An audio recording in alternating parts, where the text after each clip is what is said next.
faire le tout pour contraindre l'organisation à délocaliser le sommet de Kinshasa. Nous trouvons que c'est scandaleux et même indécent que la francophonie aille se tenir dans un pays endeuillé par leurs millions de morts, endeuillé à cause de la guerre, endeuillé à cause des voix électorales volées, endeuillé à cause des violations massives des droits de l'homme. Ça sera une honte.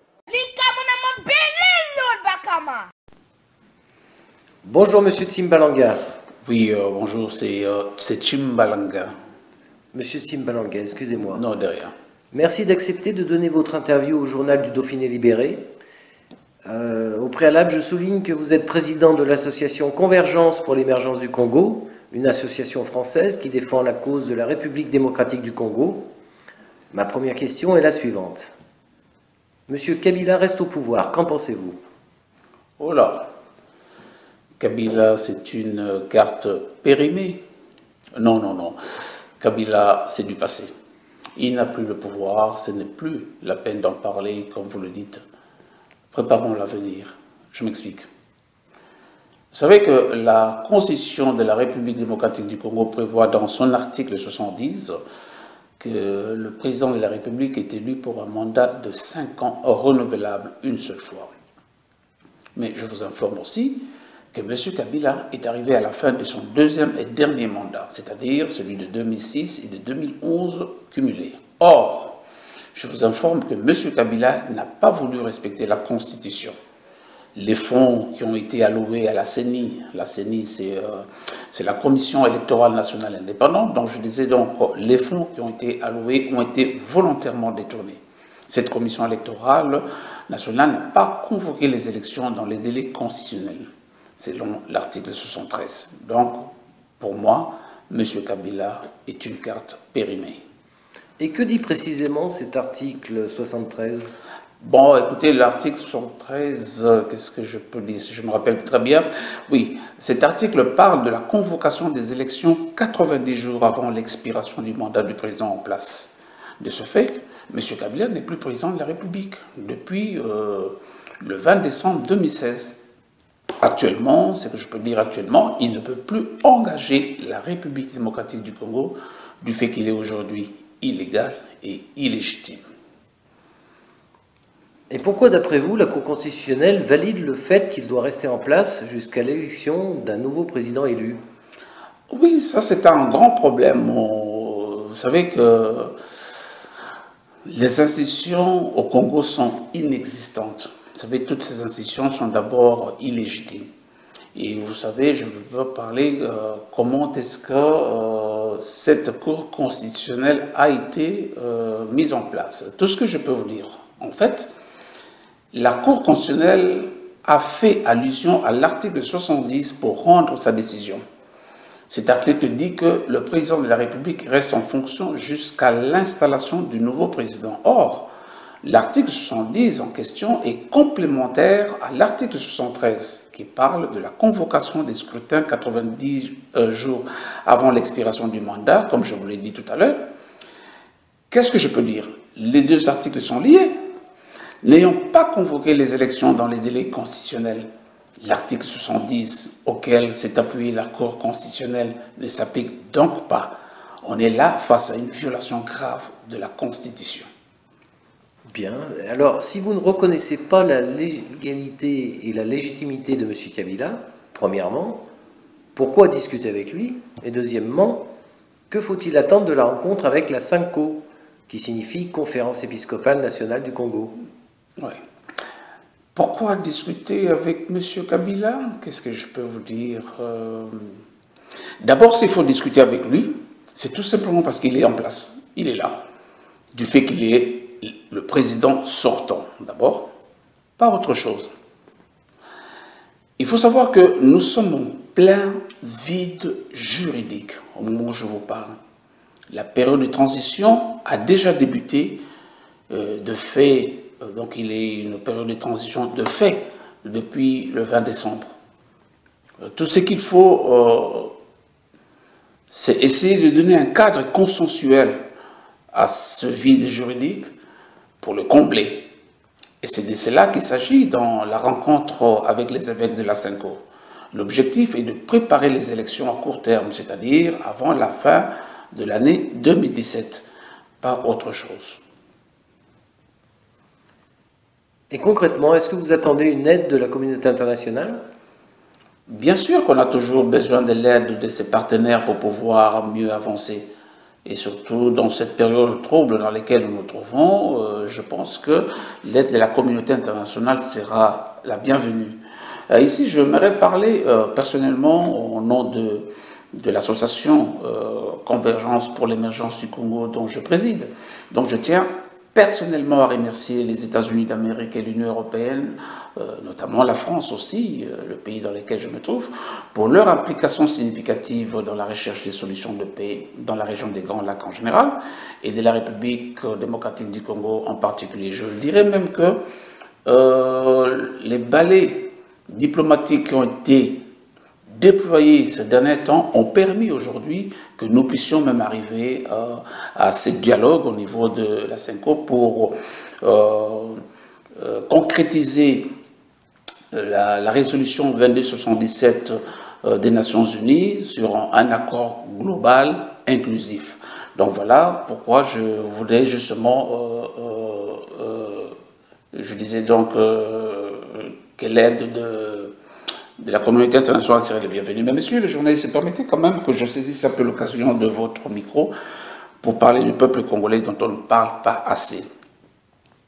Ce peuple qui a souffert, ce peuple qui est meurtri dans sa chair, ce peuple qui a été mis sous l'obscurantisme, qu'on a empêché le droit de s'exprimer, ce peuple qu'on massacre tous les jours jusqu'à aujourd'hui, ce peuple qui a perdu plus de 8 millions de morts, ce peuple qui, ses filles de 6 mois à 80 ans ont été violées sans que le monde soit alarmé, sans que les projecteurs du monde entier soient quand même fixés sur la situation de la République démocratique du Congo, ce peuple qui, les populations sont déplacées à dessein pour se voir remplacées par des peuples venant d'ailleurs. Je voulais féliciter ce peuple pour sa résistance. Face à la volonté obscure de diviser le Congo, ils ont fait preuve de leur amour, de leur unité. Ce peuple a prouvé qu'il est indissociable. Ce peuple a montré qu'il était très uni et très fort. Il a fait preuve de sa conscience, de l'appartenance à la nation congolaise. En fait, cette conscience vient de ses gènes. Ce lien indéfectible qui existe entre Congolais a permis la prise de conscience de l'avenir de la nation et de la volonté de la protéger et de la défendre. Merci, peuple congolais. Monsieur Tsimbalanga, je vous remercie pour ce témoignage éclairé et très émouvant lorsque vous parlez de votre peuple. J'aurais une dernière question, car je crois savoir que vous avez été invité par les industriels de la Chambre du commerce de la région Rhône-Alpes. Et pouvez-vous nous dire de quoi vous avez parlé? Oui, mais bon, qu'est-ce qu'on a parlé? On a parlé de l'investissement au Congo, on a parlé de la possibilité d'investir au Congo, on a parlé de la nécessité d'échanges entre la France et le Congo dans le monde industriel de manière à créer des emplois. Ils ont été très sensibles à ma communication, surtout que nous avons un peu dérapé en parlant sous l'aspect politique. Vous savez que régulièrement on parle des chômeurs ici. La République démocratique du Congo a 2 345 000 km², c'est-à-dire presque 5 à 6 fois la France, et que tous ces chômeurs, même s'ils arrivaient au Congo, ça ne peut que plaire au peuple congolais de pouvoir travailler ensemble avec. Mais vos chômeurs vont poser des questions. Est-ce qu'il y a la paix? Est-ce qu'il y a la justice? Ce sont deux facteurs importants qui permettent à ce qu'un peuple puisse se déplacer pour aller dans un autre pays. Voilà, c'est un peu autour de ça, autour de l'avantage que peut offrir aussi la République démocratique du Congo dans les investissements, les jours à venir, dont nous espérons que nous puissions amorcer les pas vers la paix véritable, la justice véritable, de manière à ce que nous puissions aussi recevoir des industriels français. C'est dans ce sens-là que nous avons discuté. Je vous remercie, M. Tsimbalanga. Et avez-vous peut-être un mot de la fin à nous communiquer? Un mot de la fin. Bon, qu'est-ce que je peux dire comme mot de la fin? Nous espérons tous, tous les Congolais, nous espérons que l'accord consensuel de la CENCO soit satisfaisant pour tous et qu'il aboutira un jour à la mise en place d'un cadre responsable consensuel qui permettra l'organisation des élections tant attendues par le peuple congolais afin, comme je dis, d'amorcer les premiers pas vers une première alternance paisible et démocratique en République démocratique du Congo. C'est ce que nous souhaitons tous et c'est ce que nous attendons tous pour que ce pays un jour puisse commencer à mettre en place les structures, des bases solides, fiables et viables d'un état de droit et s'ouvrir positivement au monde. Monsieur Simbalanga, je vous remercie encore et je vous souhaite bonne réussite dans votre entreprise. Merci beaucoup, monsieur. Mais je peux vous demander quelque chose. Vous savez que ça, oui, vous savez, c'est pas méchant, excusez-moi. Et j'aimerais avoir l'intégralité de cette interview que vous venez de m'accorder, parce que je ne veux pas qu'un jour vous puissiez me faire parler d'autre chose dont je n'ai pas dit grâce aux ciseaux.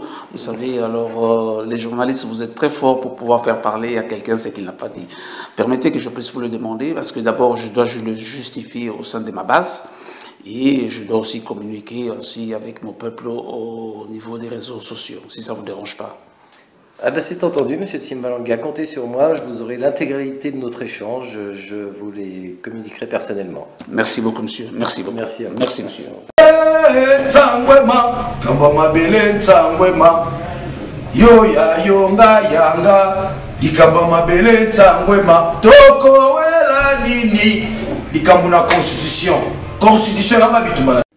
La semaine prochaine, le sommet de l'Organisation internationale de la francophonie se tiendra à Kinshasa. Le choix de la capitale congolaise fait polémique. En France, un collectif a saisi la justice. Elle demandait la délocalisation du sommet dans un pays plus soucieux des droits de l'homme, une action avortée, comme nous l'explique Laure de Matos. L'OIF et son secrétaire général assigné en justice à Paris.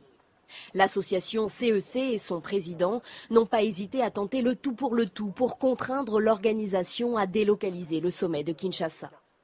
Nous trouvons que c'est scandaleux et même indécent que la francophonie aille se tenir dans un pays endeuillé par leurs millions de morts, endeuillé à cause de la guerre, endeuillé à cause des voix électorales volées, endeuillé à cause des violations massives des droits de l'homme. Ça sera une...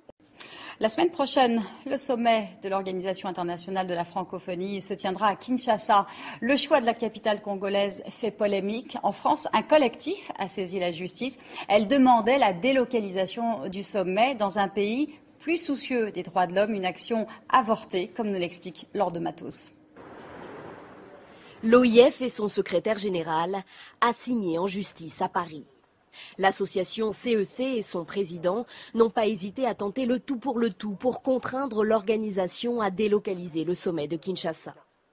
Nous trouvons que c'est scandaleux et même indécent que la francophonie aille se tenir dans un pays endeuillé par leurs millions de morts, endeuillé à cause de la guerre, endeuillé à cause des voix électorales volées, endeuillé à cause des violations massives des droits de l'homme. Ça sera une honte. Les missions de l'OIF vont bien au-delà de la simple promotion du français. Ces États membres, dont la RDC, se sont engagés à plusieurs reprises à défendre la paix, la démocratie, les droits de l'homme. La déclaration de Bamako, signée en 2000, donne même des moyens d'action à l'OIF pour agir lorsque l'un de ses membres ne respecte pas ses engagements. C'est sur cette base que les avocats de CEC ont plaidé, rappelant que l'OIF a même déjà délocalisé à 2 reprises par le passé le sommet de la francophonie. Le secrétaire général de l'OIF, et il a fait un bon travail pour ça, a dénoncé les situations récemment au Mali, en Mauritanie, en Guinée-Bissau, plus en avant à Madagascar lorsqu'il a délocalisé le sommet qui devait se tenir à Madagascar pour le tenir à Montreux en Suisse, mais il se refuse toujours à le faire en République démocratique du Congo.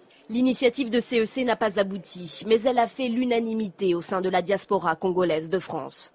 Le collectif RD Congo, lui, a multiplié les rassemblements devant le siège de l'OIF pour dire son incompréhension face au choix de la RDC comme pays hôte du sommet.